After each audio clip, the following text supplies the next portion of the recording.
안녕하세요. 예수의 이름으로 문안 안 드립니다. 본 CD는 버지니아 애난델에 위치한 메시아 장로교회 방송 선교부에서 한세영 목사님의 설교 내용을 선교용으로 제작한 것입니다.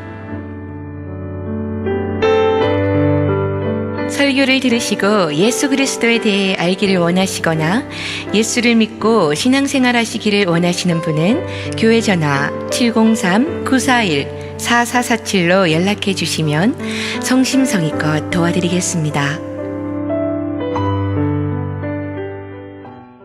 할렐루야, 할렐루야. 한 주간도 평안하셨습니까? 네. 날씨가 완연한 가을 날씨가 되었죠.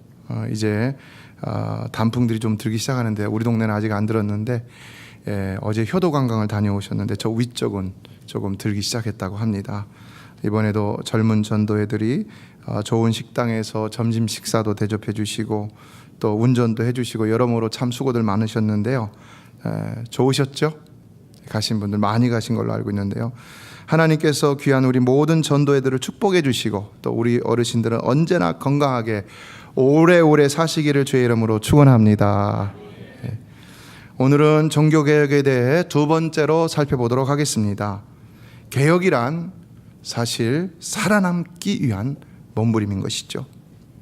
바다에 보리새우라는 것이 있는데요, 허물을 많이 벗어야 살 수 있다고 합니다.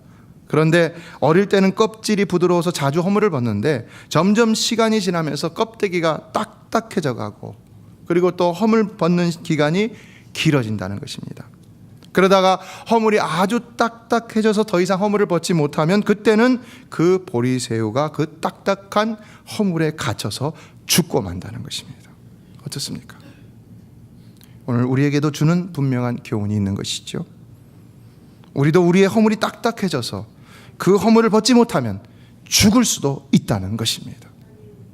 우리 성도들도, 교회도, 특별히 한국교회, 영국이 나온 세계적인 강해 설교가 데니스 레인 목사님이 한국교회를 향해서 뼈있는 충고 한마디를 했는데요, 다음과 같습니다. 한국교회의 부흥과 성장을 자랑만 하지는 마십시오. 한국교회도 이제 변하지 않으면 시대 속에 버려진 창고나 박물관이 될 수 있다는 사실을 뼈저리게 느껴야 합니다. 100년 전 영국은 한국과는 비교도 할 수 없을 만큼 교회의 전성기를 누렸습니다. 그러나 그 화려하고 자랑스럽던 영국교회는 지금 텅텅 비어있고 박물관처럼 전설이 되어가고 있습니다. 앞으로 50년, 100년 후 한국교회가 지금의 영국교회와 같이 되지 않는다는 어떤 보장도 없습니다. 어떻습니까, 여러분? 맞습니까? 틀립니까? 틀린 말이 아닌 것이죠. 한국교회가 언제까지나 교회의 부흥과 성장만 자랑할 때가 아니라는 것입니다. 그렇다면 오늘날 우리 모든 교회들, 특별히 우리 메시아교회는 어떤 것 같습니까? 우리도 마찬가지인 것이죠. 우리도 언제까지나 교회의 부흥 이야기만 할 수는 없다는 것이죠. 개혁은요, 모두가 살아남기 위해서 반드시 해야 하는 생존의 몸부림인 것입니다. 개혁이라는 말을 영어로 reformation 이렇게 얘기하는데 앞에 R이라는 말은 again이라는 말이죠. 그러니까 reformation은 뭐냐? formation을 다시 한다는 말입니다. 교회가 formation을 다시 한다. 어떤 식으로 다시 하느냐? 그건 지난 시간 말씀드렸다시피 성경적인 교회, 초대교회의 모습으로 다시 하는 것이 진정한 종교개혁이라고 했습니다. 개혁이라는 것은 본래 그런 것입니다. 개혁이라는 것은 그 말 자체가 뭔가를 어떤 상황에 맞게 뜯어 고친다는 것을 의미하기보다는 본래 본연의 본질로 돌아간다는 의미가 더 크다고 할 수가 있습니다. 이에 교회는 무엇보다도 그리스도의 몸이기 때문에 하나님께서 성경을 통해서 말씀하신 그 그리스도의 몸으로 돌아가는 일이 아주 중요하다 할 수 있습니다. 그러므로 이것은 영적인 일이라 할 수 있는 것이고 오직 무엇보다도 하나님의 말씀을 기반으로 해서만이 이루어져야 한다고 할 수 있는 것입니다. 이에 교회는 지금까지 교회가 인위적으로 만들어 놓은 모든 제도와 관습과 전통까지도 다 하나님의 말씀 앞에 내려놓을 수 있어야 진정한 개혁이 된다고 할 수가 있습니다.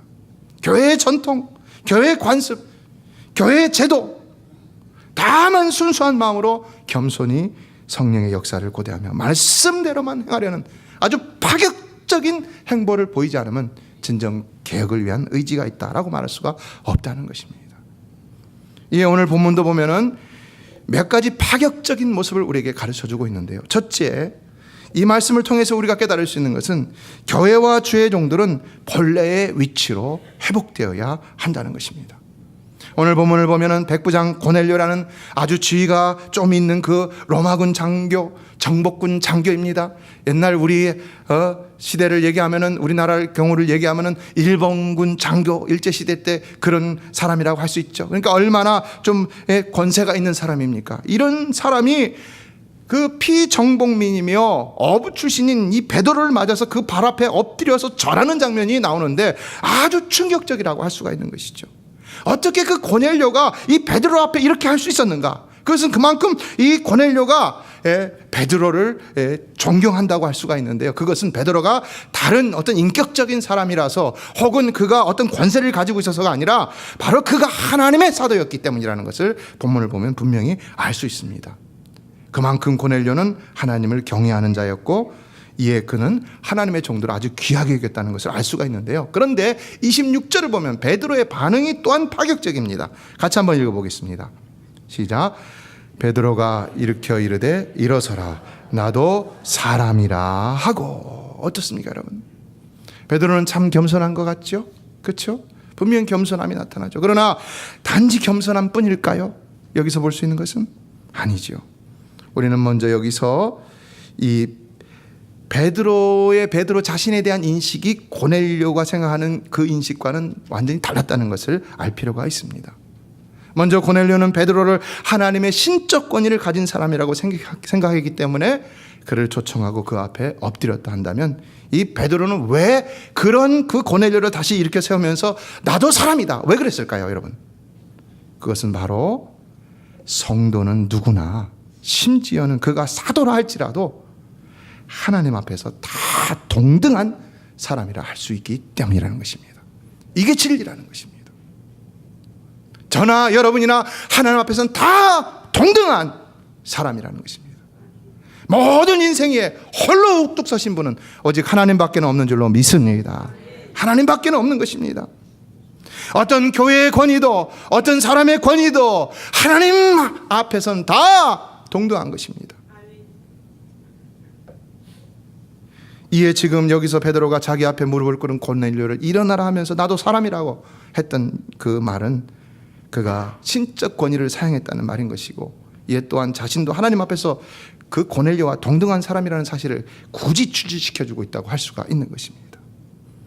그러니까 지금 베드로는 오직 본질에 충실하고 있는 것이고, 조금도 어떤 부패함에, 죄에 오염되지 않으려는 순수한 모습으로 고넬료를 대하고 있다는 사실을 알 수가 있다는 것입니다. 그렇다면 여러분, 오늘날 한국교회는 어떤 것 같습니까? 오늘 한국교회는 교회나 목회자들의 권세가 너무나 높아져 있다는 거죠. 높아져 있다는 거죠. 그러나 그러다 보니까 문제가 뭡니까? 무엇이든 간에 잘못된 것이라도 교회가 결정하고 목회자가 결정하면 그게 그냥 진리인 것처럼 받아들여지고 있다는 것입니다. 그래서 생겨난 것이 뭡니까? 전통이죠. 그래서 교회가 어떻게 됐습니까? 물론 좋은 전통도 있지만 좋지 않은 전통들, 그것 때문에 교회들이 세상으로부터 비난을 받고 있다는 것입니다. 한국 교회의 목회자의 권위는 너무나 높아져 있습니다. 미국 교회는요, 세습을 해도 아무 말을 안 합니다. 왜 그런지 아세요, 여러분? 한국 교회 같은 권위가 없기 때문에 그래요. 그런 권위를 갖지 않기 때문에 그래요. 한국의 목회자의 권위는요, 담임 목사의 권위는, 대형교회 담임 목사의 권위는요, 오너의 권위입니다. 오너의 권위. 그러니까 세습이 안 된다는 거예요. 세습이. 자기 재산 대물림하는 것처럼 그렇게 하는 세습은 안 된다는 거예요. 안 된다는 거예요. 오늘날 이 한국 교회가, 또 한국의 목회자들이 회복되어야 될 것은 바로 이 제 위치입니다. 본래 위치로 돌아가야 하는 것입니다. 교회 머리는 오직 예수 그리스도인 줄로 믿습니다. 그리고 오직 통치는 하나님의 말씀인 줄로 믿습니다. 하나님 말씀이 아닌 것은 어떤 경우도 절대 기준이 될 수가 없는 것입니다. 이것이 바로 우리가 신봉하는 개혁주의를 전수해준 그 기초를 놓고 우리에게 가르쳐준 존 칼빈이라는 위대한 종교개혁자가 우리에게 남겨준 신앙의 유산인 것입니다. 그가 1536년 기독교 강요 초판을 출판하면서 세상을 깜짝 놀라게 했습니다. 왜냐하면 그때까지는 교회가 정해지고 가르쳐주는 대로만 믿었습니다. 그런데 알고 보니까 성경이 말하는 것이 절대로 그것이 아니었다는 것입니다. 칼빈이 종교개혁을 일으키면서 가장 중요하게 생각했던 것은 바로 이 성경입니다. 이 오직 성경만이 모든 신학의 기초고 모든 신앙의 기초다라고 여겼습니다. 그래서 그는 교회 안에서 만들어진 교회 전통이나 심지어는 교회들이 모여서 회의를 했던 모든 공의회의 권위를 다 부정해버렸습니다. 제가 괜히 지금 이런 말씀하는 게 아닙니다. 우리가 칼빈과 같은 종교개혁의 정신으로 돌아가려면 우리의 모든 이 인간에 의해서 만들어진 성경 위의 전통과 관습과 제도 이런 것들을 다 하나님 앞에서 내려놓을 수 있어야 한다는 것입니다. 칼빈이 그런 사람이었습니다. 공회의 권위라는 건 대단한 것입니다. 교회들이 모여서 회의를 한 겁니다. 카운슬이에요, 카운슬. 교회들이 모여서 결정한 그거는 진리와 같이 그렇게 지켜지던 것이었습니다. 그런데 그것을 무시했다는 건요, 그걸 부정했다는 건요, 아주 대단한 충격적인 일이 아닐 수가 없었습니다. 그렇기 때문에 로마 교회에서는 이 칼빈을 갖다 이단자로 정죄를 하고 붙잡히면 사형을 시킬 정도로 이렇게 아주 큰 죄인으로 지목을 했는데요. 그러나 여러분, 칼빈이 잘못한 겁니까? 아니지요. 여러분, 성경이 아닌 것은 어떻습니까? 성경이 아닌 것은요, 그것이 아무리 좋은 것이라 할지라도 진리가 아닙니다. 변할 수 있다는 것입니다. 그래서 우리는 성경이 아닌 것에 권위를 부여해서는 안 되는 것입니다. 거룩한 권위를 부여해서는 더더욱 안 되는 것입니다. 누구든지 무엇이든지 그것이 교회의 어떤 제도나 관습이라 할지라도 성경이 말씀하는 본래의 위치로 찾아가도록 해야 하는 것이 진정한 개혁인 것입니다. 목회자에게는 항상 이런 유혹이 있습니다. 어떻게 하면 성도들이 목회자의 말에 잘 순종하게 할 수 있을까? 여러분, 그런데 이것이 왜 고민이지 유혹이라고 제가 지금 말하는 것이겠습니까? 이게 유혹이라는 겁니다. 왜요? 이런 말이 진정 고민이 되려면 어떻게 말해야 되겠습니까? 이렇게 해야 되는 거죠. 어떻게 하면 성도들이 내 말이 아니라 주님의 말씀에 잘 순종하게 할 수 있을까? 이런 것이 되어야 되는 것이죠. 사랑하는 성도 여러분, 여러분은 정말로 주님의 말씀에 순종하며 살아가시기를 주의 이름으로 축원합니다. 목회자의 고민은 오직 하나가 되어야 됩니다. 뭐냐? 성도들이 어떻게 하든지 하나님 말씀대로 살아가도록 하는 이것이 되어야 한다는 것입니다. 이것이 하나님 말씀대로 기도하고 하나님 말씀대로 경건하게 살아가고 하나님 말씀대로 하나님만 의지하며 살아가고 하나님 말씀대로 하나님 기뻐하시는 사명을 감당하며 살아가고 이것밖에는 목회자가 성도들에게 증거할 그런 권위가 없다는 것입니다.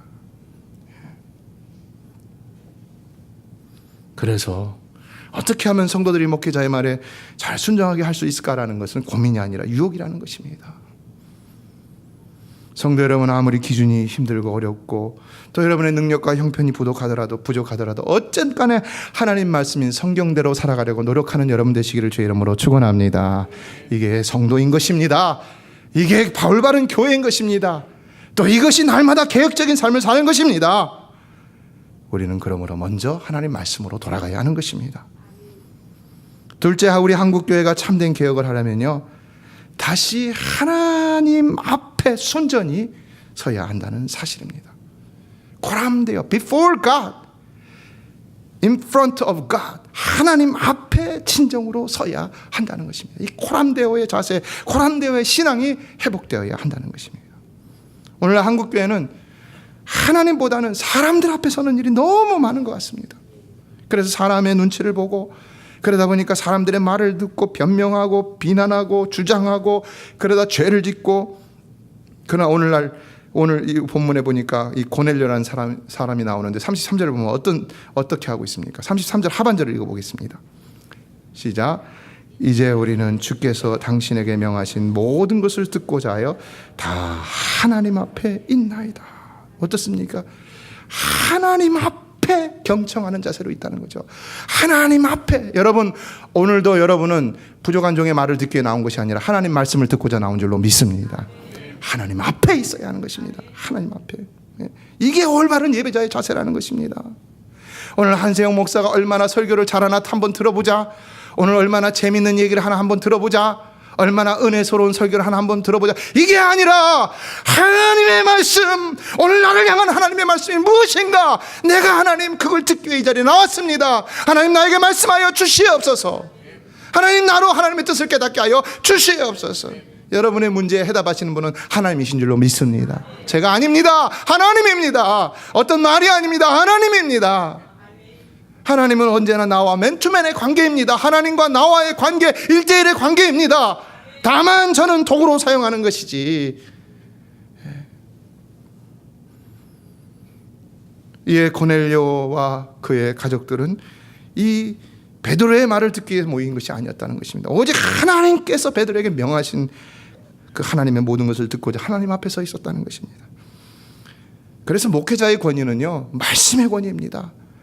당회장의 권위가 아니라 말씀의 권위입니다. 그러므로 목회자나 교회가 하나님 말씀 아닌 것을 말할 때는요, 권위가 없는 겁니다. 어떤 권위도 하나님 말씀이 아닌 것은 거룩한 권위, 어떤 특별한 권위를 보여야 주장할 수가 없는 것입니다. 예, 오늘 베드로도 지금 자기가 이 이방인인 고넬료의 집으로 가고 싶어서 갔던 것이 아닙니다.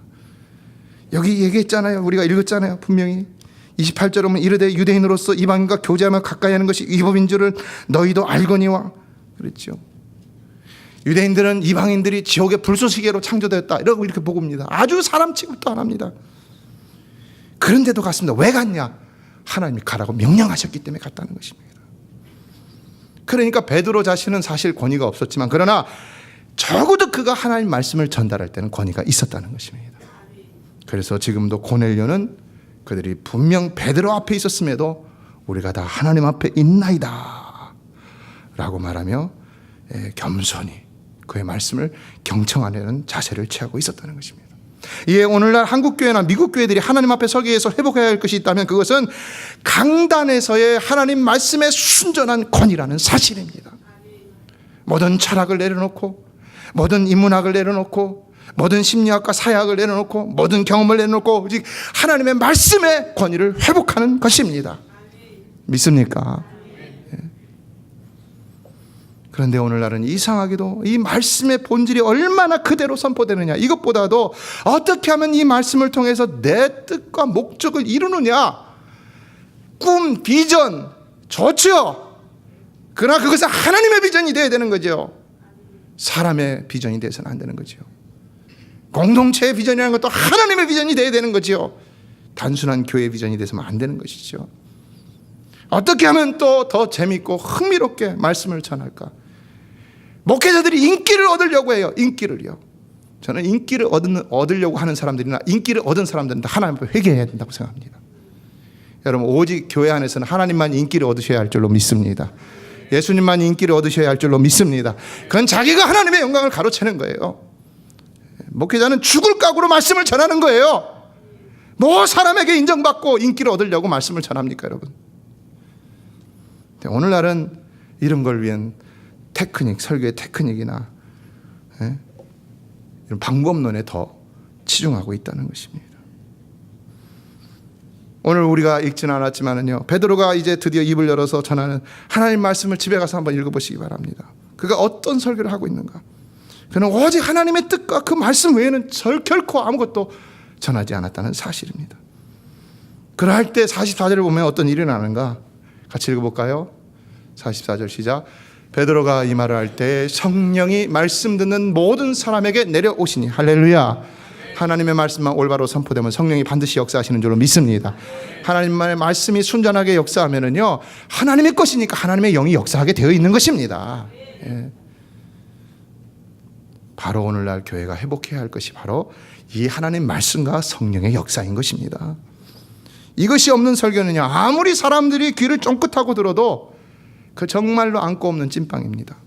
그러면 귀는 즐거워도 절대로 삶의 변화는 일어나지 않는 것입니다. 그래서 설교자는요, 매주가 어떻게 하면 이 하나님의 말씀을 성도들에게 올바로 전할 것인가, 이거 붙들고 고민하고 하나님 앞에서 기도하며 몸부림쳐야 하는 것이고요. 이 말씀 속에서 우리 교회를 향한, 이 시대를 향한, 나를 향한, 여러 성도님들을 향한 그 뜻을 찾기 위해서 부단히 애를 쓰고 연구하며 노력할 수 있어야 하는 것입니다. 만일 오늘 하나님 말씀이 제대로 선포되지 못하고, 그래서 성령의 역사하심이 없다면요, 이 예배는 아무리 즐겁고 행복한 예배라도 성공한 예배라고 할 수가 없는 것입니다. 실패한 예배인 것입니다. 성도 여러분, 오늘도 하나님의 말씀을 통해서 하나님의 뜻이 깨달아지고 여러분의 마음과 삶이 변화되는 성령의 역사가 충만하시기를 주의 이름으로 축원합니다. 어느 구멍가게를 하고 있는 사람이 그 동네에 새로 부임해 온 목사님이 아주 설교를 잘한다고 사람들에게 막 칭찬을 하고 다녔습니다. 그랬더니 어떤 분이 그럼 그 목사님 설교를 얼마나 들어보셨습니까? 물었습니다. 그랬더니 이 주인이 또 저는 시간이 없어서 한 번도 들어보지 못했습니다. 그러면 어떻게 그 목사님이 설교 잘하는 줄 아십니까? 그랬더니 이분이 아주 놀라운 대답을 했다는 것입니다. 다른 건 몰라도요, 내가 아는 것은요, 그 교회 다니는 사람들이 그 목사님 오신 이후부터 외상값을 잘 갚아요. 외상값을 잘 갚아요. 자, 이게 성공한 거죠. 이게 여러분은 말씀을 듣고 행하는 성도가 되시기를 주의 이름으로 축원합니다. 저는 말씀을 전할 때마다 떨리고요, 요즘은 더 떨려요. 왜 이렇게 강단에 서는 것이 더 두렵고 떨리는지 모르겠어요. 근데 주일날 이 시간을, 한 시간에 생명을 걸어야 되는 목회자잖아요. 말씀을 전하고 이 시간에 하나님께서 성령으로 충만하게 역사하시고 말씀으로 충만하게 역사하시고 은혜로 충만하게 역사하시고 나면은 성도들의 얼굴 표정이 달라지더라고요. 문제가 있어도 문제가 싹 사라져버리고요. 할렐루야. 오직 말씀과 성령을 통한 이런 역사가 늘 충만하시기를 주의 이름으로 축원합니다.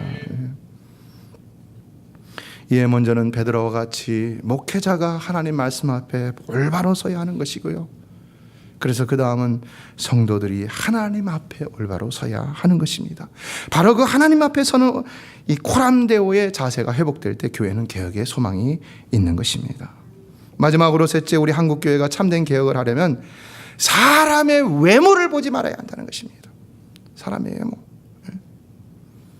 사람의 외모를 보지 말고 베드로의 말처럼 하나님을 경외하며 의를 행할 수 있어야 한다는 것입니다. 한국 교회를 보면은요, 오늘날 저마다 높은 자리는 다 학벌이 높거나 경제적으로 부유하거나 사회적으로 높은 위치를 가진 이런 사람들이 차지하고 있습니다. 몇 해 전에, 작년인가 재작년인가 그랬던 것 같아요. 어느 대형교회 목사님이 자기 교회를 자랑하면서 자기 교회 당회원들은 3분의 1이 법조인이다 그랬어요. 이게 판사, 변호사, 검사라는 거죠. 그리고 3분의 1은 의사고 3분의 1은 교수예요. 그러니까 의사, 교수, 법조인 아니면 아무도 없다는 거예요. 그래서 마지막으로 하는 말이 뭐냐면 끝내주죠 그랬어요. 끝내주죠 여러분. 끝내주죠. 그래갖고 욕을 인터넷에서 바가지로 먹었는데요.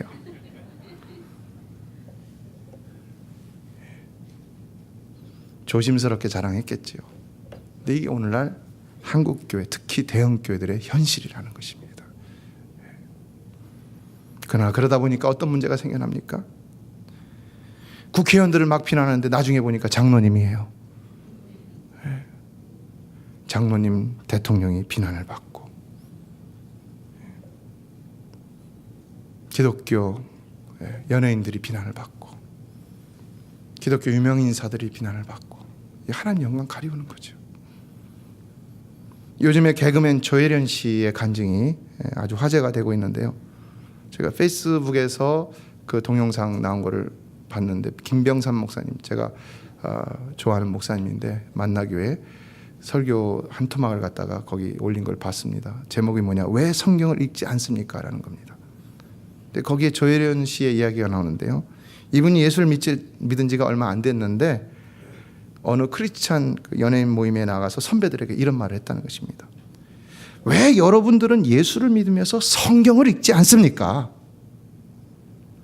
왜 예수를 믿으면서 뜨거운 것, 막 기복적인 것, 은혜 받는 것, 막 이런 건 좋아하면서 찾으면서 왜 성경은 읽지 않습니까? 왜 성경을 읽지 않습니까? 왜 성경을 읽지 않습니까? 여러분? 그가 또 말합니다. 남녀 호랭개교, 그분이 남녀 호랭개교 출신이래요. 남녀 호랭개교에서는 그런 기적은 일어납니다. 병자가 낫습니다. 교회가 아니어도 그런 기적들은 일어납니다.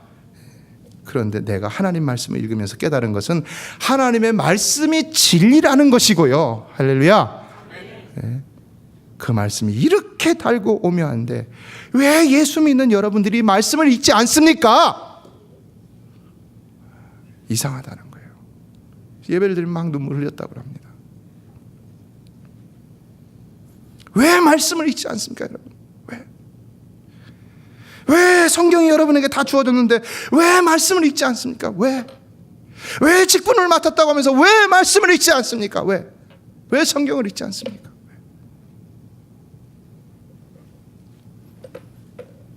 우리가 하나님 말씀을 읽지 않고 그래서 하나님 말씀으로 변화되지 않는다면 그래도 주의 일을 할 수 있을까요? 직분은 신앙의 연수로 받는 것이 아니죠. 학위로 받는 것도 물론 아니고 경제력으로 받는 것도 아니고 머리가 좋다고 받는 것도 아니고 경력으로 받는 것도 아니고 소셜 포지션으로 받는 것도 절대로 아니고 인기로 받는 것 더더욱 아니죠. 성도 여러분, 직분은 진정 하나님 앞에서 무릎을 꿇을 수 있는 오직 하나님의 말씀대로 순종할 수 있는 사람이 받아야 하는 줄로 믿습니다. 그래야 교회가 하나님이 기뻐하시는 교회가 될 수 있고 교회가 교회됨을 지킬 수 있다는 것입니다. 그러나 한국 교회는 오늘날 너무나 이런 외모에 치중된 모습을 보여주고 있다는 것입니다. 그래서 목회자도요, 박사학위가 없으면 뽑지를 않아요. 저는 박사학위가 없습니다. 걱정하지 마시기 바랍니다. 박사학위. 그러나 이런 것 때문에 한국 교회가 결국은 비난을 받는 그런 교회로 전락하고 말았다는 것이죠. 성도 여러분, 우리 메시아 교회는 주님 오시는 그날까지 외모를 보지 않는 교회가 되기를 주의 이름으로 축원합니다. 오직 신실하고 충성된 주의 일꾼들만이 세워지기를 간절히 소망합니다. 그러므로 이제 직분을 맡으신 분들은 정말 하나님 앞에서 부단히 무릎을 꿇어야 하는 것이고 또 말씀을 열심히 읽어야 하는 것입니다. 그러면 성령과 말씀이 여러분을 가르쳐 주실 줄로 믿습니다. 그리고 오늘 본문 35절의 말씀처럼 하나님을 경외하고 의를 행할 수 있어야 하는 것입니다. 34절로 35절을 다 같이 읽어보겠습니다. 시작. 베드로가 입을 열어 말하되 내가 참으로 하나님은 사람의 외모를 보지 아니하시고 각 사람 중 각 나라 중 하나님을 경외하며 의를 행하는 사람은 다 받으시는 줄 깨달았도다. 성도 여러분, 그가 누구이든 하나님을 경외하고 의를 행한다면 하나님이 다 받으시는 줄로 믿습니다.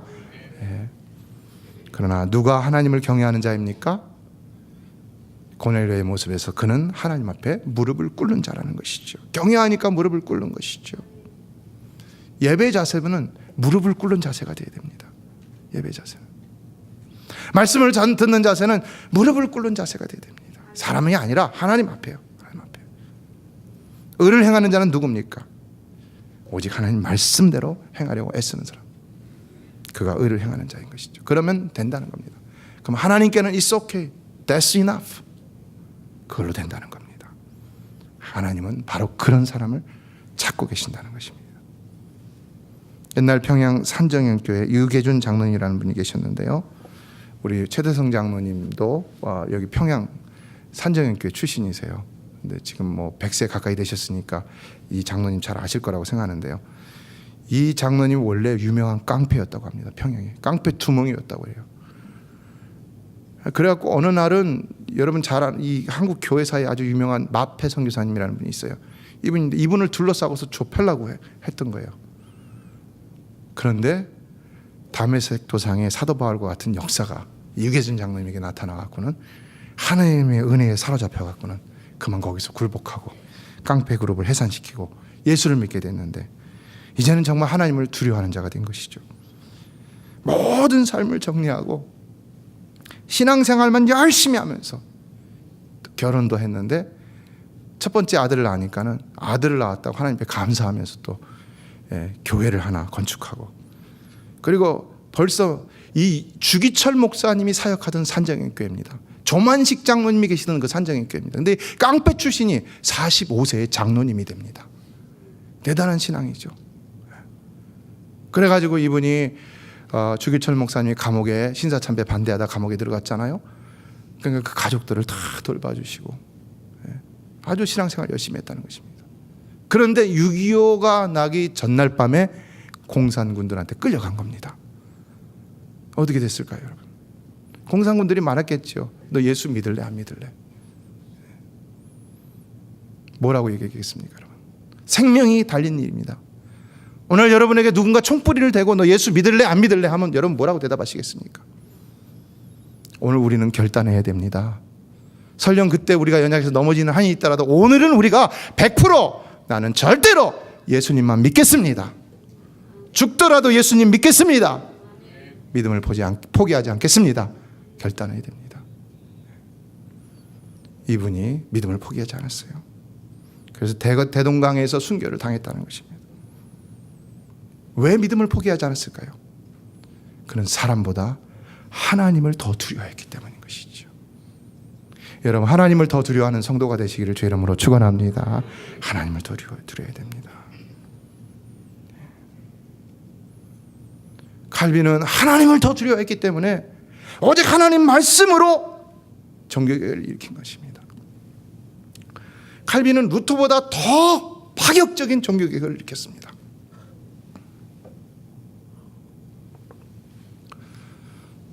루터는 구원론에 있어서는 파격적인 종교개혁을 일으켰지만 그러나 예배에 있어서는 개혁을 많이 하지 못했습니다. 그러나 칼빈은 완전히 그런 제도도 다 내려놓고 초대교회로 돌아가자, 말씀대로만 하자 해갖고는 다 뜯어고쳤습니다. 완전히 예배도 뜯어고치고 헌법도 뜯어고치고 다 뜯어고쳤습니다. 생명을 내어놓고 뜯어고쳤습니다. 오늘 본문의 코넬료도 마찬가지입니다. 당시 로마가 황제 숭배를 강요하던 때 예수를 믿는다는 것은 생명을 내놓지 않으면 힘든 일인 것입니다. 그런데 그럼 그가 하나님의 사도가 왔을 적에 무릎을 꿇고 경외하는 모습을 보인 것처럼 그는 정말로 사람보다 하나님을 더 두려워했던 사람이라는 것을 알 수 있는 것입니다. 그러나 이런 모습이 하나님이 보셨을 때는 얼마나 기뻐하는 모습이겠습니까? 하나님이. 유계전 장로님에게도 6남 2녀가 있다고 하는데요, 다들 하나님께서 축복해 주셨다고 합니다. 참 놀라운 축복을 받았는데 저는 이 땅의 축복보다 하늘의 축복이 더 클 것이기 때문에 그분들이 구체적으로 어떻게 됐는지 아는데 그 얘기는 안 하고 싶습니다. 사랑하는 성도 여러분, 하늘나라에서 큰 상급 받으시는 성도가 되시기를 주의 이름으로 축원합니다. 하늘나라에서 무슨 물질을 더 주고 뭐 그러진 않으시겠죠. 그 다 하늘나라인데요. 그러나 분명히 하나님은 여러분 하늘나라의 상급을 받는 자는 하나님 높여주시는 영광스러운 영예가 있게 될 것이라고 저는 믿습니다. 네. 오늘 우리가 반드시 기억해야 할 것은, 개혁에 있어서 가장 중요한 것은 오직 하나님 앞에서 하나님의 말씀대로만 살아가려고 노력하는 일이라는 것입니다. 이것이 바로 우리가 따르는 개혁주의 신앙의 기초자라 할 수 있는 개혁자 존 칼빈이 우리에게 남겨준 종교개혁의 정신인 것입니다. 그러므로 저는 여러분의 삶이 더 하나님 앞에서 살아가고 그리고 더 하나님 말씀대로만 살아가셨으면 좋겠습니다. 할렐루야. 하나님 앞에서요. 하나님의 눈을 자꾸 가리려 하지 마시기 바랍니다. 하나님 존전을 자꾸 피하려고 하지 마시기 바랍니다. 하나님은 온 우주에 충만하신 하나님이십니다. 무소부재하신 하나님, 어디든지 아니 계신 곳이 없으신 하나님이라는 것입니다. 여러분이 골방에서 혼자 범죄를 저질러도 하나님 다 알고 계시고 보고 계실 수밖에 없는 분이라는 것입니다. 그러므로 하나님 앞에서 행하라는 말은 늘 하나님을 인식하며 살아가라는 것입니다. 그러나 그 하나님은 사랑의 하나님이시죠. 사랑해. 그러니까 내가 먼저 하나님과의 관계를 올바로 하면은요, 하나님 앞에서 사는 삶은 즐거운 삶이 되는 것입니다. 행복한 삶이 되는 것입니다. 여러분, 하나님 앞에 있기를 더 즐거워하고 기뻐하는 여러분 되시기를 주의 이름으로 축원합니다. 기도의 자리를 피하고 예배 자리를 피하고 TV에 앉아 있기를 더 좋아하고 내 취미 생활하기를 더 좋아하고 이런 거는 하지 마시기 바랍니다. 여러분이 그런 일도 할 수 있지만 그러나 그 시간을 하나님 앞에 있는 시간과 바꾸지 말라는 말입니다. 바쁜 이민 생활이지만 우리가 무엇에 우선순위를 두고 살아가야 하느냐는 분명한 것입니다. 그러므로 바쁠수록 힘들수록 우리는 더 이 신앙의 우선순위를 지켜나가려고 노력해야 하는 것입니다. 이것이 개혁적인 신앙인 것이고 개혁자의 정신을 본받는 일인 것입니다. 종교개혁 500주년을 맞이하는 달입니다. 아주 의미 있는 달입니다.